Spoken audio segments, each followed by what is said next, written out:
Hey there, guys. Thank you so much for joining us and tuning in. Welcome right into the studio. You're tuned into the Hidden Entrepreneur Show. I am your host, Josh Carey. How do you feel about the words sales and marketing?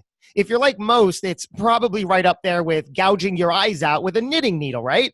You probably see it as a necessary evil. I know I did for so long until I adjusted my definition of what it really means to sell and how to apply it in a way that feels right and presents an offer to my ideal client that they will adore. Our guest today is a master at all things sales and marketing, but he wasn't always that way. Just like everything else in life, it's a skill you can master too. Our guest is the Stephen Larson, and he spent 4 years learning from the most brilliant marketers today before leaving his 9-to-5 job to build his own $1 million business. Today, through his very successful podcast, he shares it all so you can learn and apply the same marketing strategies he's used to grow his online business. It is beyond awesome, beyond cool to welcome our guest today right there. Please help me welcome Stephen Larson. What's going on, Stephen? Hey, what's going on, man? What an awesome intro. Thank you so much. My pleasure to be here. Absolute pleasure to have you construct such an intro for me to deliver. So let's get right into this. We have so much good to cover. Sales and marketing. Besides that, I know one of the foundations you live by is the act of learning. Tell me why that's so important.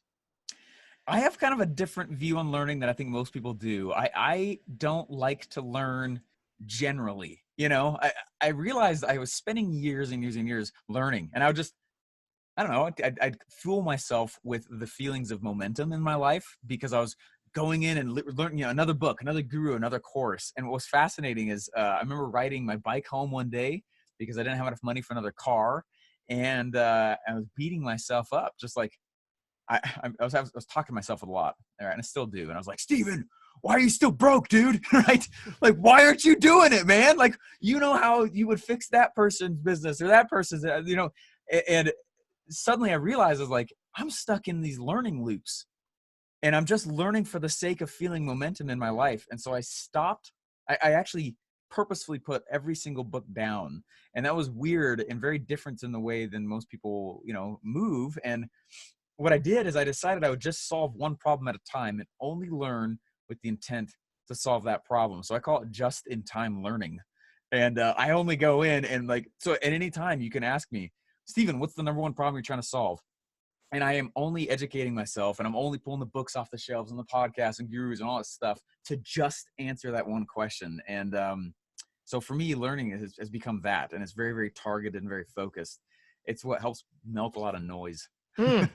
So I mentioned in the intro that you set out to build a $1 million business for yourself. How did you and how do you today define success for yourself? What does that look like for Stephen Larson? It's funny. You find out really quickly that the money stops being the reason to move forward. You can make the money you want to, but man, I light up when I get to speak on stage and see that somebody, they get it. It's like a sixth sense.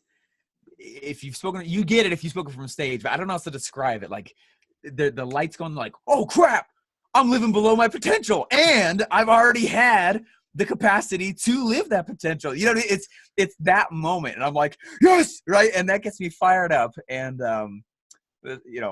that's what I spend most of my time doing now. So you were insecure some years ago. You found yourself living because it doesn't seem possible. And that's like the stereotype, right? Whenever we see somebody living quote unquote successfully, we say, God, they have to have been doing this all along. They got all the breaks. They know what's doing. Where is that the misconception? Completely misconception. I was 35% body fat in high school. I had a double chin, almost a triple. Almost a triple. Yeah, I was working on that triple. And I was I was shy, man. I had no confidence at all. I actually got the nicest. I got the nicest kid award when I graduated high school. It's not because I was nice. No one heard me speak. I mean, there was literally a teacher who brought me to the side before I graduated, and she genuinely congratulated me that she could hear me, like because I was so. I just wouldn't say anything. When I spoke, like it was always in the back and it was like a mumble. And when I see adults walking down the hall, I would physically turn away from them and either go the other way or just not look at them. Cause I don't know. I always tell people I'm the least likely success story. And I think it should be a message of hope for people. You know, everything that I am has been crafted and created, and it didn't take as long as I thought it would. I'm only 30 years old, but it takes a while, I think, for people to like you got to be honest with where you are, right? Like Stephen, you're fat, right? And when I said that, like I had to go and realize, like, get your butt in shape and start lifting. I lost 45 pounds, got down to 6% body fat, and started doing sprint triathlons, and it was awesome, right? Stephen, you're broke, you know, rather than like, oh, I just don't have the funds that I want right now. It's like, no, like say it, right? You're broke, man. You know, you're this, and being really open with yourself, then you can grow. So true. Don't tie your self-esteem to what you are or aren't, you know? So true. I spent decades hiding behind fear, playing it small, and then every day wondering, why aren't things working out? Why aren't they giving me a chance? It's like, and then I look at it now and I'm like, God, and I just get a little queasy in the stomach thinking of the person I was. And I'm like, oh yeah, everything, you know, they say that you are exactly where you are, you know, because of all the choices you've made. And until I was able to get honest, that's so true. Develop some sense of self-awareness and honesty with yourself of what's working and what's not. And, you know, stereotype, cliche or not, you can do anything. And all the time, I'm not even going to say more often than not, 99.9, forget 100% of the time, you inside know what needs to be done. You're making excuses for not doing, you know what needs to be done right now, but you'll excuse it. You'll pretend, I don't know, I don't have. Totally true. I need to go learn something else. I must need another mentor, another book. No, like you know enough to take the next step. Correct. And we really, I love that. You only need enough to take that next step, but we say, no, I need to know the complete picture. I don't know how I'm going to do step 5, and I have no idea how I'm going to do that, so I have to figure it out. No, take that first step that you know, and that crap will appear. That is going to appear for you, and you're going to start attracting people that are like, yo, I like you and what you're doing. Let's talk. And you're like, opportunity. Yeah. It's so funny though, but then people are like, no, we're too caught up in comparing ourselves with like where we are, where we aren't. The clock, man, I'm not where I need to be compared to that person, this person, like how fast they did it. And then we can't be real with ourselves. You know, I failed out. I was literally kicked out of college my first semester because I just got straight Fs. I didn't know how to learn. I got mercy graduated from high school. I mean, it took me 4 years to go back, learn how to learn, and then get back into college where I almost got straight A's afterwards. But it wasn't until I was like, Stephen, you're dumb. You know what I mean? Like, see things as they are. Yeah. Then you can move forward and actually do something about it. But you got to be real with yourself. Why were you so shy as a child? What was going on in the life and the mind of Stephen Larson growing up that created that persona? I actually don't know why I was. I remember though when I first started becoming self-aware, the fact that I was though, and it was part of that was when I was literally graduating high school. You know, it's not like I was a young kid anymore, and I got the nicest kid award, and it shocked me. I was like, "What? Nicest kid award?" And I was like embarrassed to show it with people. You know, at least make it like most awesome. You know, the hardest mamma jamma on the planet. You know, like, but you're nice. Like what? And like on the inside, I was a rage machine. No one knew any different because I wasn't saying anything. I was an angry, really intense kid. Oh, you were? Yeah, but you wouldn't know any different. On the inside, it was just war, battle zone all the time, fighting my own demons, you know. And for what? What were some of those demons? What created them? Just, I don't know. It was the feeling. I was in 5th grade the first time I realized when I was just a little bit different than other people, and which was crazy, you know. But fall in line, you know, be the same, fall in step, you know, and so there's this conflict in my head and just got louder and louder and louder So I didn't know how else to cope with it. So I think that's why I got quieter and quieter and quieter. Never realized that till you just asked that. What was pivotal about fifth grade? How were you different? Externally, internally, some weird stuff? What was it? I don't know. Yeah, it's the way I communicated a little bit. I'm not like a sports guy. I don't like to just, I don't know. I was very interested in how things worked. Very interested on, blueprints and questions. I asked a lot of questions. I still ask a lot of questions. And I think Oh, well, isn't that a level of success though? Isn't that an attribute of the successful? Oh, totally. Yeah. Yeah. Now. Be curious, learn, ask questions. You were in the Army. How did that play out?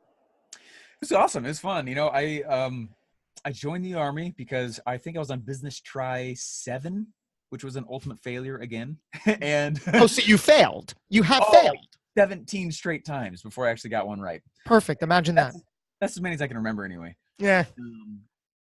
I went and joined the Army, one, because I always kind of wanted to, and I like shooting, and I loved it. And I like things that are challenging and really hard. I want to see what I'm made of. But number 2, it was paying us, and I needed that at that time. And what was cool is the Army taught me some mentalities that I don't think I would have learned other places. Like sack up. Okay. Just get it done. Move forward. Very much like a sack up. I like that. Yeah, owning every outcome, even if it wasn't your responsibility. It's like Jocko Willink talks about extreme ownership. That is more of that I really learned. Like, wow, it's cool. Yeah. Yeah, I love the taking action because I'm at a point in my life where I'm being hit over the head from so many people that I learn from and listen to that it is just that one thing, action, take freaking action. And that goes along with what you started saying about learning. You can't just acquire all of this knowledge. You have to just acquire just the bare minimum to understand and then take the action. Yeah, so true. Yeah. A lot of it. And then you'll figure out the details as you go. You don't need the whole roadmap. Yeah, and then you've spoken about connecting this dot where in your business you don't have to be a Renaissance man, right? Which means that you are the one executing on everything, right? You can get other people to assist in your business.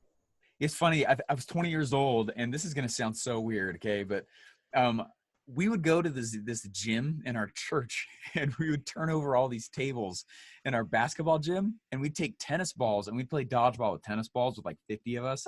It was really aggressive. People get hit in the face. I'm sure it's dangerous. It was a weird tradition. I don't really know why we did it as a group of young boys, but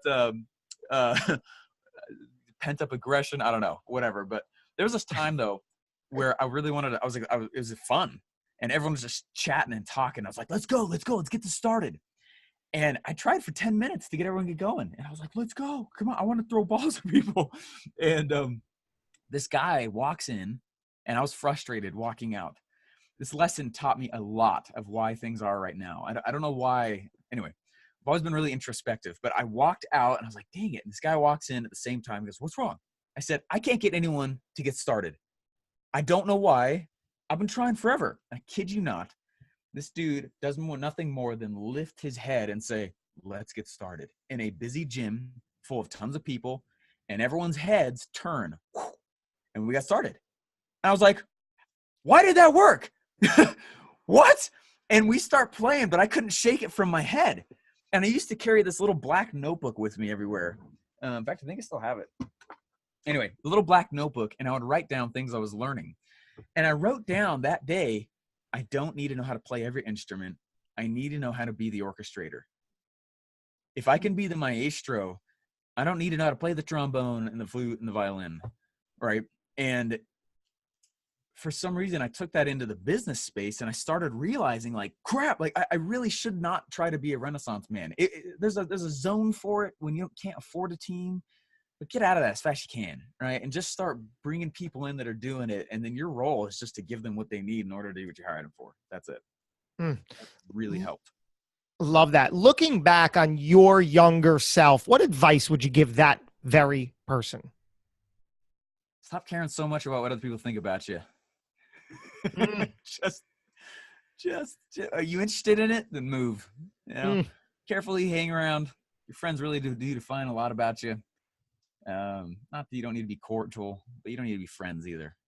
And I think I was Yeah. trying to be friends with everybody.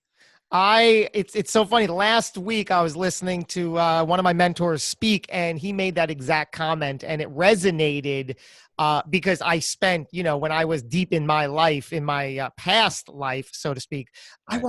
I wanted to befriend everybody because that was the only metric I had for, am I worthy? Am I right? Do I fit in? Do you like me? And crazy.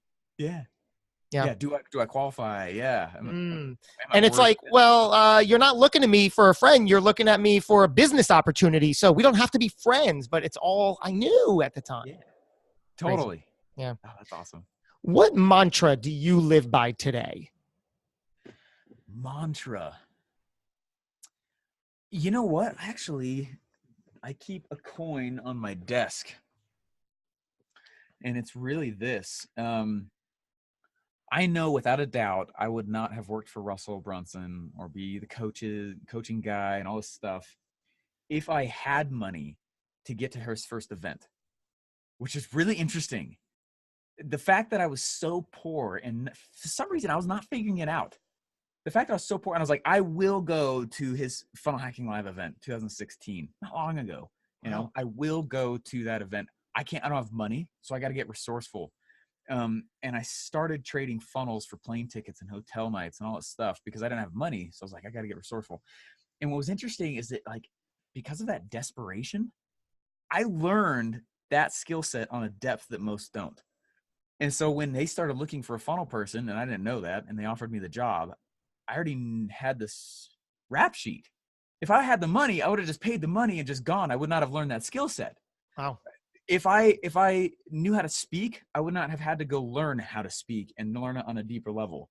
It's like same thing with learning. Every single obstacle that we think is in our way is actually crafted for our benefit.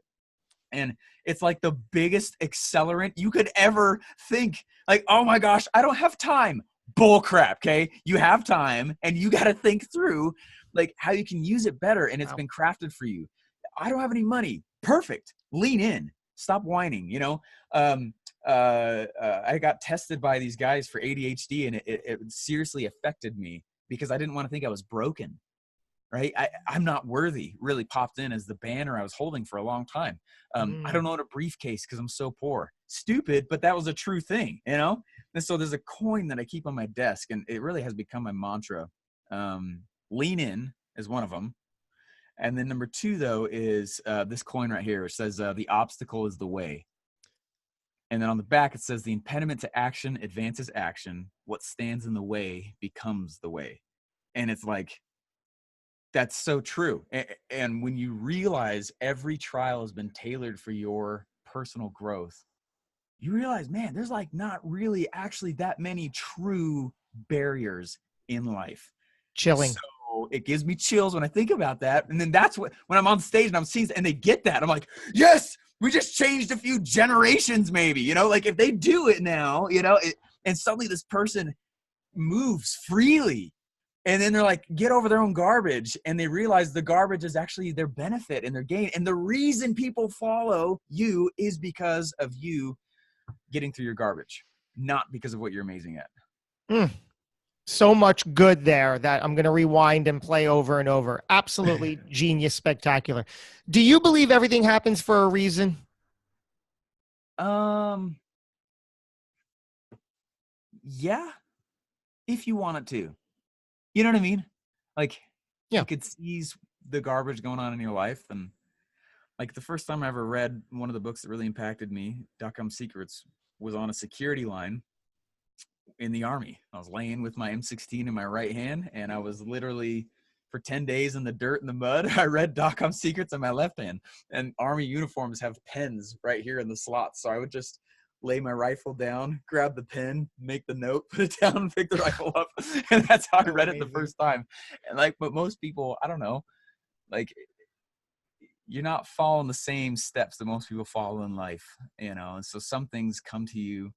I believe that there are things in this life that we design and can be designed, but then there are also things in this life that have to be discovered, and you can't design them. and you have to learn them by doing them. And so does it happen for a reason? Yeah, but like only if you're willing to actually like hear the lesson. And, Amazing. I will leave you with this final question. Yeah. Stephen Larson, how would you like to be remembered? I want to be remembered as the guy who publicly destroyed his barriers. You know what I mean? I want to be remembered as the guy who I'm kind of a scientist brain, meaning I really like to go take yesteryear's gurus, all their frameworks, and distill it down into like the three things. You know what I mean? Simplified. Like it's a combo of those two things. Let's go learn the frameworks that cause success as a rule, and let's simplify them. And then number two, as you apply them, like there's all this mental garbage that everyone goes through. No one's alone on that. As they become qualified to actually play the game, right? Most people aren't qualified to actually play the game yet. And that's where their noise comes from, their head. I'm not worthy. I'm not good enough. Like if I can be the litmus test in the public example of like, oh man, this is when he overcame that, as he did the things that caused success. Like, I think that's like super powerful. It's not like a distilled down thing, I can tell you. It's that idea. I'll figure out another sexy way to say it in the future. Well. Powerful indeed. There you have it. I am just, I'm just all kinds of chilled up with this information, and your vibrancy, your energy. Thank you, sir, for spending your time opening up and sharing all of that incredible stuff with us today. Such a treat and a pleasure to have you here. Josh, it was one of my favorite interviews I've ever done. Thanks for having me, man.